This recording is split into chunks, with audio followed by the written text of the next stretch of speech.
Yo, what's up guys? Welcome back to the channel. Hope you guys enjoyed the video. Today we're going to go through my tips and predictions of the weekend like we do every week, and we'll go through the talking points of each game coming into the weekend and why I went the way I went. Do also point out too that I pointed out in my last video, in my Wild Talk video, that I'm still not feeling the greatest, so hopefully with the wonders of editing you don't really notice that, but still feeling a little bit under the weather, so hopefully the water will get me through the video today and we go through 8 from 8 for our tips for the weekend. So if you enjoyed this sort of content, please make sure you like and subscribe and comment down below your thoughts or your tips for the weekend. First game of the weekend, we got the Storm versus Broncos at Amy Park, and with the Storm coming off a loss against the Rabbitohs 28-12 in a pretty disappointing performance here. Pretty much all their big guns didn't really perform at their greatest. I thought, there was moments for Harry Grant, there was moments for Munster, but still wasn't just it just wasn't clicking for him in this game. And they really struggled to contain the Rabbitohs' big players like Cody Walker, Latrell Mitchell, like all the big guns that really stand up for the Rabbitohs week in, week out. At the moment, the Rabbits are really looking very strong. AJ probably had one of their better games of the weekend, but hopefully this week we got the big guns should fire back at home. So we're talking about Jerome Hughes, we're talking about Harry Grant, we're talking about Munster, we're talking about all those big boys, Nick Meaney, especially against a very high-flying Broncos team that will love to get one over the Storm, because the Broncos have always struggled with the Storm. But there's not much else I really could touch on with that game with the Storm. I just think just wasn't their night. That it just seems like that one of those years for the Storm, it's whether they're on or they're off. I'm not too sure what's going on there. So moving on with the Broncos, 32-6 win over Manly, where, to be honest, Manly did not turn up in that game. They did not look great. They've been looking flat for the last couple of weeks, but the Broncos played who they had in front of them, and there was, other than the 6 points that Manly scored, there was not really any moments in that game where I thought Manly were going to put points on the Broncos, and there was just moments all over the park where the Broncos could have probably run the score up to about 50 points, to be honest. Payne Haas is a complete freak of nature. The way that guy plays, he just does not get tired, man. He played like a strong 60 minutes in this game. Could have played the full 80 if he really wanted to. The spine just fired, so Mam, Reynolds, Walshy, just that backline sets. Walshy's just got that real depth, little kick off the backline set where he finds little openings. I see so many more openings too for that little grubber that he puts through for Cobbo. Cobbo having a great game, obviously scoring the 2 tries there, just looking fucking amazing. 2 to 3 tries. I think 3 tries, maybe 2 tries. But that one where he tapped it up in the air and scored off that intercept. 3 steps into that stride, he was pretty much at full flight and just did not look like he was going to get caught. It's so good to watch a guy like that play. He's just, just amazing. I do feel like that the Broncos are still a very trigger happy team. They want to put the big points on very early. They just want to play crazy, free flowing football, that just all out attack. But when they do fire, man, it's like a 50 cal. I noted that down. I was just, when they fire, they fire. My tip for this game, I do honestly think the Melbourne Storm will probably bring one back at home. I'm going to go Melbourne, just mainly because they're at home. Home field advantage for Melbourne Storm usually is a big thing. And the Broncos, they've just been flying really high at the moment, other than that loss against the Rabbitohs. I just feel like they may come back to earth a little bit here. Next game, we've got the Doggies versus the Waz, my Warriors, at Accor Stadium. So first of all, we'll touch on the Warriors. If you haven't checked out my Wild Talk video, please go check that out before. But I feel like, the couple of things that do hamper us at the moment is our attack, especially with our number 6 being Dylan Walker. He's he has played 6 in the past, and he's defensively a great 6 in defense. But when it comes to attack, just not really there. Luke Metcalf is back from injury, but in New South Wales Cup from everything I hear. And we're playing with Ronald Volkman at that 6 this week and against the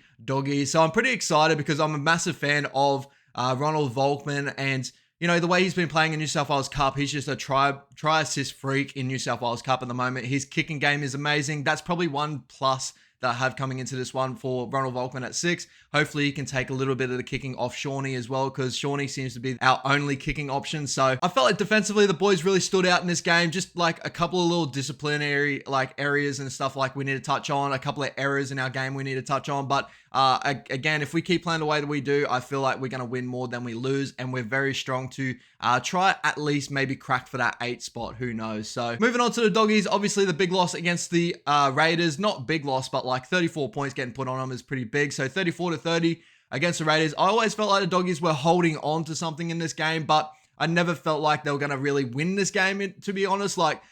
In moments, they were holding on, they looked good, but then the Raiders just, I felt like the Raiders were in control for most of the game. And unfortunately, Jackie Whiten getting that try taken off, that try assist taken off him for, who scored that? I think, Xavier Savage scored that try. Obviously, the ball coming off his head. and then the Doggies strike back a little bit later. So pretty unfortunate moment there. But with the Doggies, I feel like Kuraz is still not there 100% yet, and he still looks hampered. He just can't get the full stride. He's got like a bit of a hobble to him.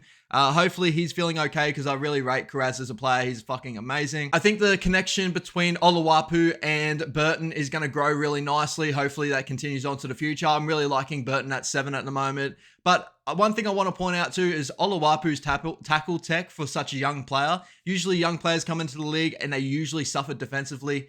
You see like players like Isaiah Katoa. Isaiah Katoa has been amazing lately, but still like, in moments he can struggle defensively. Junior Armone, like players like that, sometimes they just can't defend like as well in the line. Oluwapu just does not look like he's out of it, and he's probably the youngest one mostly out of all of them, so I think he's only 18 or whatever. So the kid is an absolute stud.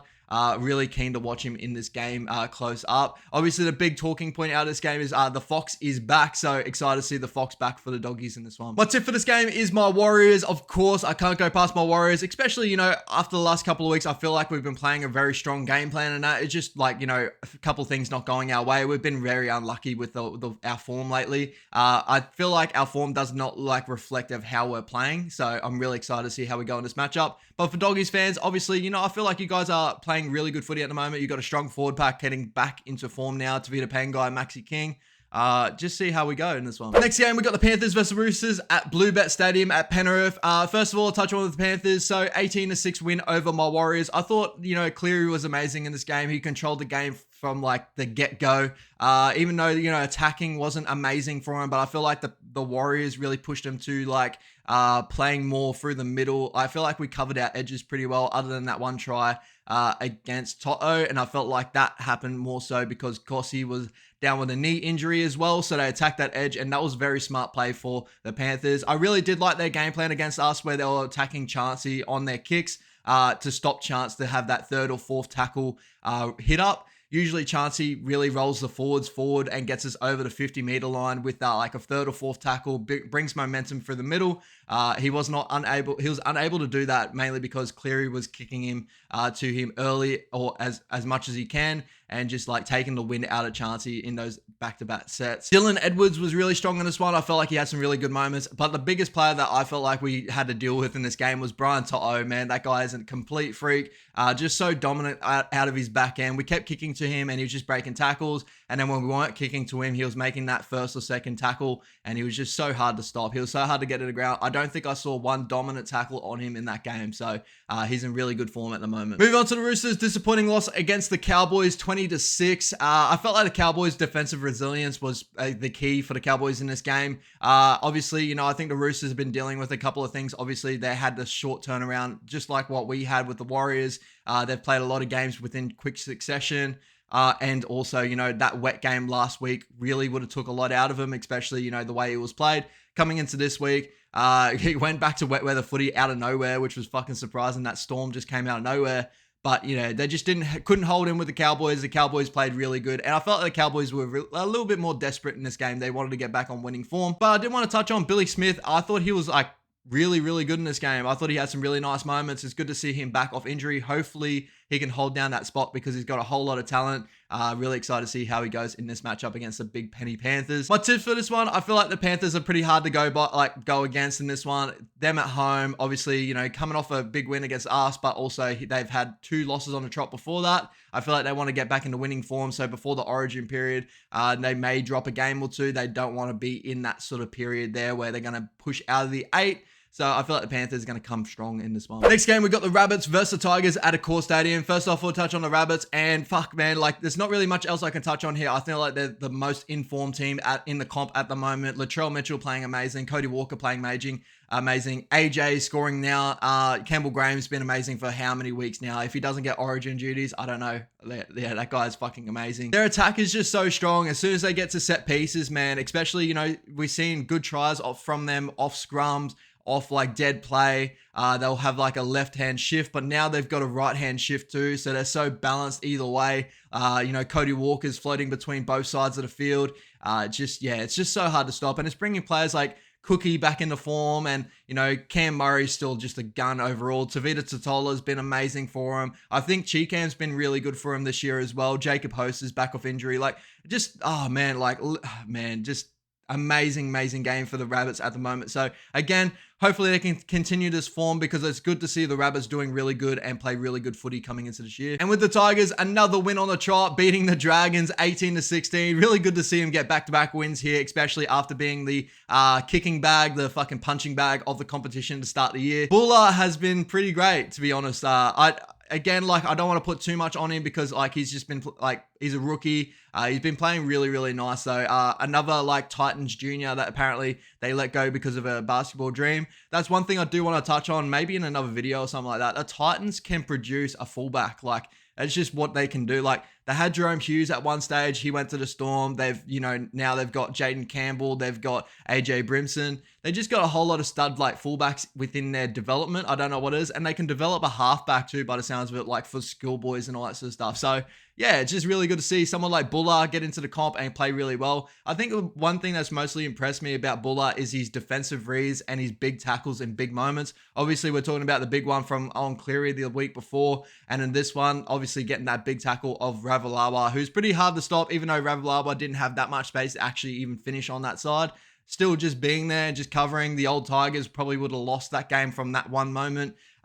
This is definitely a good change for the Tigers here. A couple other players I want to touch on. I feel like Stafford Toll has been in really good form at the moment. I love to see him in good. I've always felt like Stafford Toll is a really good player, really hard to stop, great footwork at the line, big body too. I feel like he's a bigger body than some give him credit for. And then Nofaluma had a really good game here again, back on the wing. So Api Coruscant is another one too. I feel like he is changing this team week by week. Obviously, it was a little bit more of a slow burn, but I feel like Api Coruscant's effort is really flipping this team now. And then you got players like Johnny Bateman and all that sort of stuff. You got players like Isaiah Papali'i and all that starting to get into form now. David Clemmer, they got effort just bleeding through their team at the moment. And Lukey Brooks is controlling a team by himself. So maybe that is looking better for the Tigers there. My tip for this game, even though saying all those good things about the Tigers, I think the Rabbits are just going to be too hard to stop. If the Rabbits keep playing to what they've been playing the last couple of weeks, we saw the Broncos hard to stop, couldn't stop them. We saw the Storm couldn't stop them. It'd be hard for me to see the Tigers stopping them here. Next game, we've got the Cowboys versus Dragons at Townsville, and we'll touch on the Cowboys first off. Massive win over the Roosters, 20-6. Fuck, I can't talk right now. Defended their asses off like their life depended on it. From all rumors that have come out, apparently Todd Payton had just told the boys come in for video session, then just flipped up and they just did defense for pretty much the whole week there. They wrestled and all that sort of stuff. They just did a whole lot of defensive drills, which obviously helped them to get back to what made the Cowboys what the Cowboys were last year. I felt like they were a top 3 defense, I'm sure, something like that. But defensively, they were really strong last year, and their effort areas were all getting ticks there. In this game, it really showed. I feel like the wet weather kind of helped them as well to get back in that form, but Ruben Cotter's been amazing and wasn't amazing in that last game, and he's been good for the last couple of weeks now. Yeah, just good to see the Cowboys get back into form, because I love seeing the Cowboys team get up. It was good to see, we played them 2 games pretty early on, obviously beating them 2 games in a row.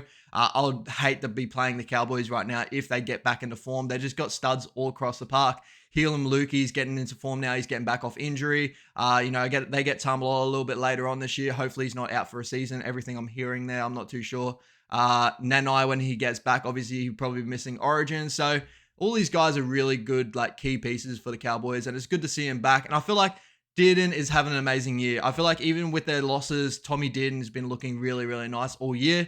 Obviously, those big Origin players and all that sort of stuff has really helped in the last couple of years. So moving on to the Dragons, obviously a tough loss against the Tigers, 18-16. But one thing I did actually really like, I did really like the move of Ben Hunt to 9 and bringing Bud Sullivan in. I've always been a big fan of Bud Sullivan, Jaden Sullivan. I've always thought he's an amazing player. So it's good to see him in this one, scoring 2 tries, just look really nice. I feel like what hampered the Dragons in this one, I saw it in NRL 360 as well. Obviously, there's a lot of them talking about it. And I feel sorry for Sloan, because he has moments in him where he's fucking amazing. He's still young. He's got to learn the game a little bit more and all that sort of stuff. But obviously that big one at the end there where he had pretty much a 4-on-2 look and he didn't go through the hands. He tried a 2-man cutout to Moses Suli, and then Suli unfortunately had to flick the ball out because he wasn't getting across.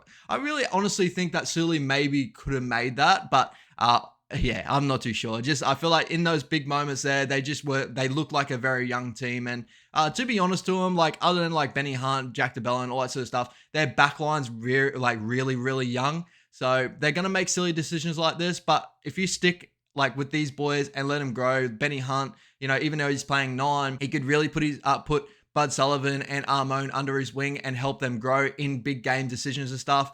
I really like it. So I feel like the Dragons are going to get better. It's just maybe not this week with the Cowboys. If the Cowboys play the way they played last week, my tip for the week is the Cowboys. But I could actually see the Dragons maybe pulling back a win here, because the Dragons, sometimes they could just pull a win out of their ass when they're not supposed to. Like last year, there was that big game against the Rabbits. They did just moments like this. Next game, we got the Raiders versus the Eels at Canberra. So first off, we'll touch on the Raiders. Now they're fucking on a mad win streak at the moment. 34-30 win over the Doggies. And to be honest, as I said, with the Doggies breakdown sort of thing, I felt like in that whole game, the Raiders were in control. Just unfortunately, like letting in another 30-point game is probably their big downfall at the moment. And they had a couple of moments where they just kept allowing the Doggies to come back into the contest. But the two players are bigger, like at the moment, I'm really like Matt Tomoko and Horsburgh have been both amazing. I feel like Horsburgh is maybe playing in origin form at the moment. Hutto Young is another one to touch on as well. Hutto Young's been playing great. But Matty Tomoko, I bought him in Supercoach last week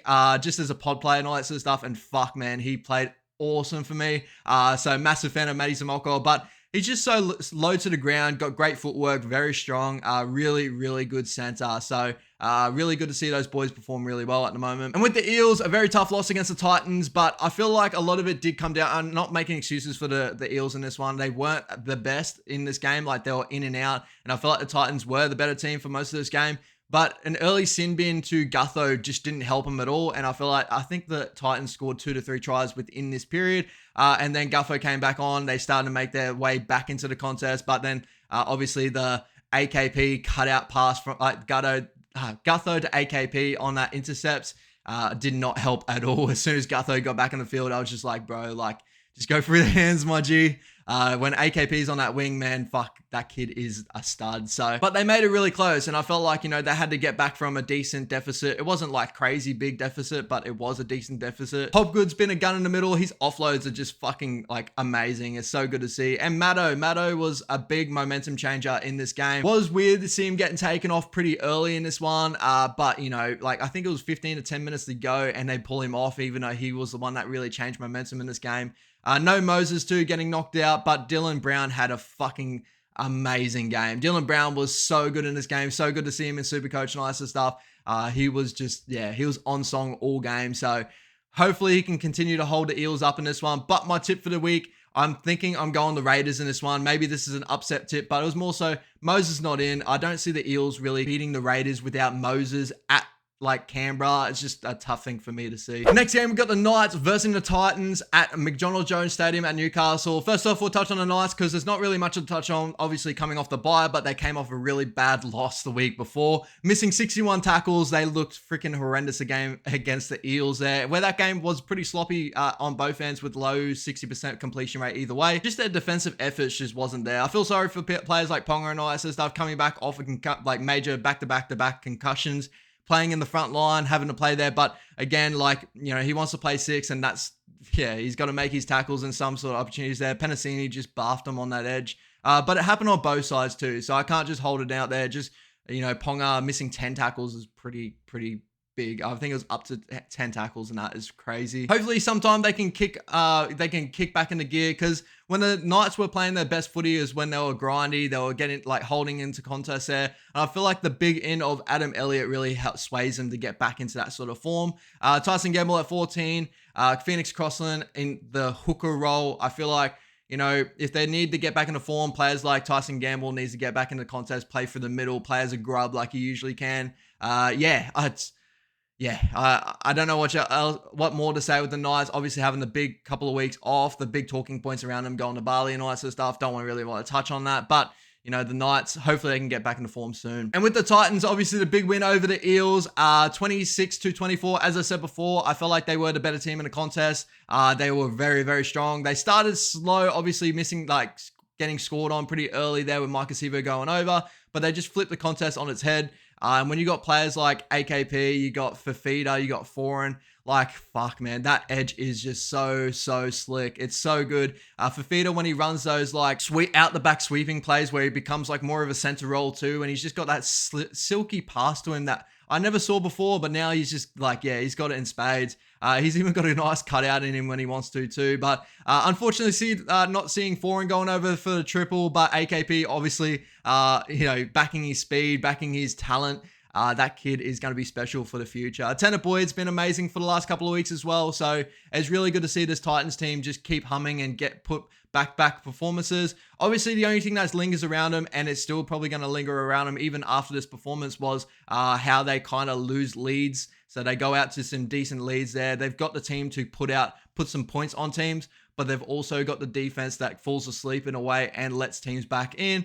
But I felt like in this game, like, to be honest, like coming towards the end of the game, I don't know, like I felt like the Eels probably could have got over the top of them, but they held very strong at the end of it.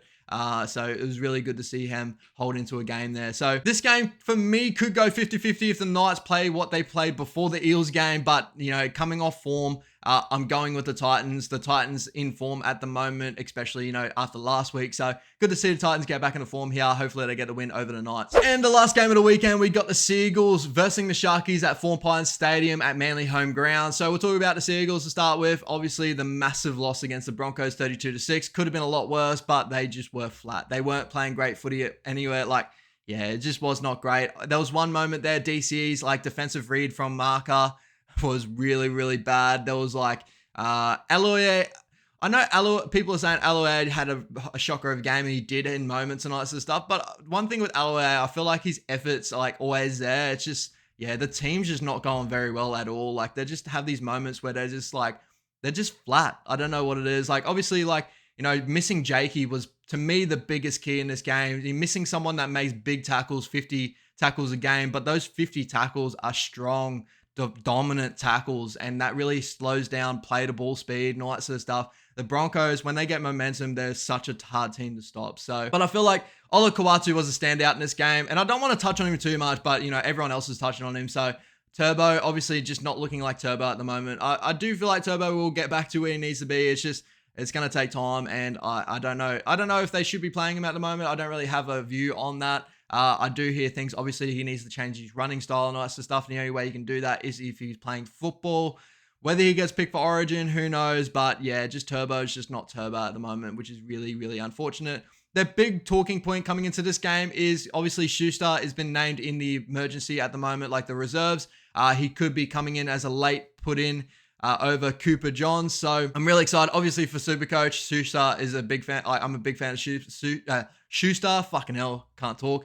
But hopefully coming in this game, if he does come in, he shows all those people who have been talking shit wrong, because I think he's got all the talent in the world. And I don't know if the whole thing of him not working hard, these are professional athletes. They all work, just as hard. They all turn up to training, all that sort of stuff, unless there's big freaking news stories of him not turning up to training. There's not one of that. It's usually just after training, all that sort of stuff. But I sympathize with the guy. Obviously, everyone talks about mental health and all that sort of stuff. But this bloke's been through, obviously last year with the whole, the rainbow jersey gate sort of stuff. I don't really want to get into that, but he was one of the main boys that got pizzled for that. And then coming into he had his best mate pass away.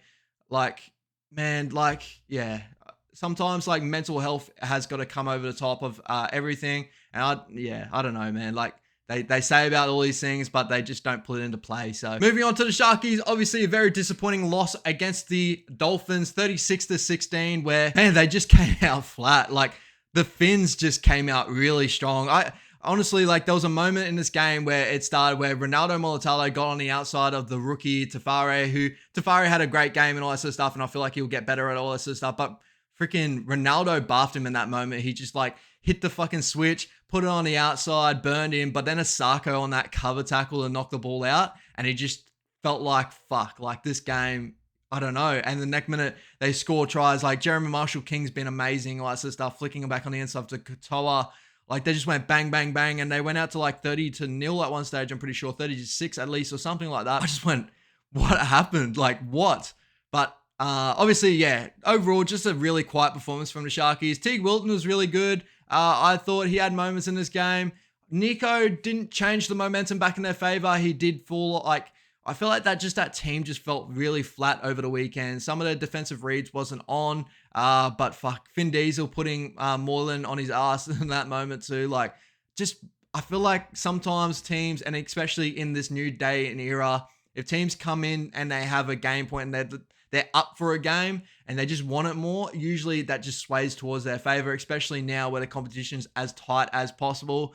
That's really where I feel like, you know, teams, when they're up for it, they can beat any team on their day. And I really feel like this time at the moment, it's really this year, that's really what it is. So I won't take anything. I think the Sharkies are still a classy outfit. I feel like, you know, they're still up for big games at the moment. And coming into this game, I'm tipping the Sharkies. I think, you know, usually before this, if Manly are playing at home for Pints, I probably would tip Manly more so. But the way Manly are playing at the moment, I can see the Sharkies actually getting over there and getting a good win over them. Really unfortunate, but hopefully the Seagulls get back into form. Like, you know, whether or not you hate them or not, like, yeah, it's always good to see Manly do well. All right, guys, hopefully you enjoyed the video. Please make sure you comment down below your tips for the weekend. Please, like, thank you so much for putting up for, you know, obviously I'm still not feeling the best, but, you know, I keep chugging along, see how we go. Hopefully, you know, keep resting up and all that sort of stuff, and we can get some good videos out for you in the next coming weeks. As I said before, please make sure you comment down below your tips for the weekend. Comment, like, and subscribe. Thank you so much, guys. Enjoy your weekend of footy. Peace out.